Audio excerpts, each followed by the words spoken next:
Hello friends, कैसे हैं आप लोग। उम्मीद है अच्छे होंगे। स्वागत है आपका आज का लेक्चर में। तो चलिए स्टार्ट करते हैं। आज हम पढ़ेंगे चार्टर एक्ट ऑफ 1833। ओके, इस टाइम के गवर्नर जनरल थे विलियम बेंटिंक।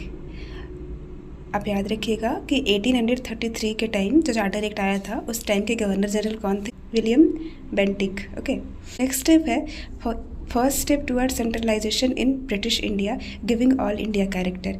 इसका मतलब है इस एक्ट के तहत वो पावर, ब्रिटिश गवर्नमेंट का पावर सेंट्रलाइज हो गया। मतलब वो पूरे ऑल इंडिया में वो अपना रूल करने के लिए वो ये एक्ट बनाए थे। इस एक्ट के तहत ही उन्होंने अनाउंस कर दिया कि ये सेंट्रलाइज हो गया वो पूरा ऑल इंडिया कैरेक्टर में। क्योंकि पहले जो गवर्नर जनरल थे वो सिर्फ बंगाल तक ही होते थे, बंगाल का ही गवर्नर जनरल होते थे। आपको याद होगा मैंने लास्ट लेक्चर में डिस्कस करा था कि वो जो गवर्नर जनरल थे वो सिर्फ बंगाल का ही थे। लेकिन इस एक्ट के तहत उन्होंने ऑल इंडिया अनाउंस कर दिया, पूरे ऑल इंडिया के गवर्नर जनरल हो गए, पावर सेंट्रलाइज हो गया। ओके, नेक्स्ट स्टेप है governor general of Bengal become the governor general of India and council as Indian council. Governor general जो थे बंगाल के वो अब गवर्नर जनरल हो गए किसका? इंडिया के।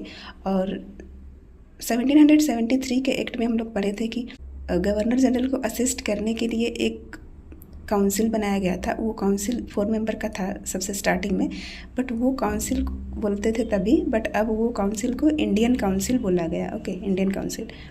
नेक्स्ट स्टेप है ended the company monopoly on trade with China and trade in tea. Last lecture में जैसा कि हमने पढ़ा था कि कंपनी का मोनोपोली समाप्त हो गया था, बट 2 चीज़ पे मोनोपोली अभी भी था, trade with China and trade in T. तो इस एक्ट के तहत वो दोनों मोनोपोली भी समाप्त कर दिया गया, trade with China and trade in T.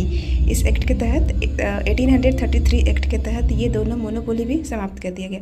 तो इस एक्ट में आप बोल सकते हैं कि ये कम्प्लीटली मोनोपोली ख़त्म हो गया, मोनोपोली समाप्त हो गया। ओके, नेक्स्ट पॉइंट है transfer legislative power from Bombay and Madras to governor general of India. इसका मतलब है कि जो भी लेजिस्लेटिव पावर था बॉम्बे एंड मद्रास के पास वो कहाँ ट्रांसफ़र हो गया? वो गवर्नर जनरल ऑफ इंडिया के पास ट्रांसफ़र हो गया। ओके, नेक्स्ट पॉइंट है law made under East India Company were called regulation prior to 1833 but renamed act under this act. मतलब जो भी ईस्ट इंडिया कंपनी रूल बनाती थी पहले, इस एक्ट के पहले जो भी रूल बनता था उसको रेगुलेशन बोलते थे, बट इस एक्ट के बाद, चार्टर एक्ट ऑफ 1833 के बाद क्या बोलते हैं? उसको एक्ट बोलते हैं। ओके, नेक्स्ट पॉइंट है proposed an open competition system for civil servant selection but faced opposition from court of director।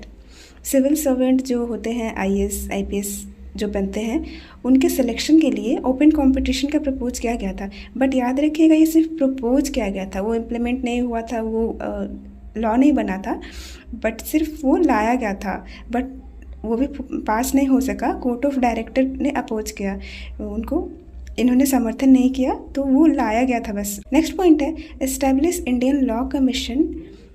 Law commission को एस्टेब्लिश किया गया था इस एक्ट के थ्रू।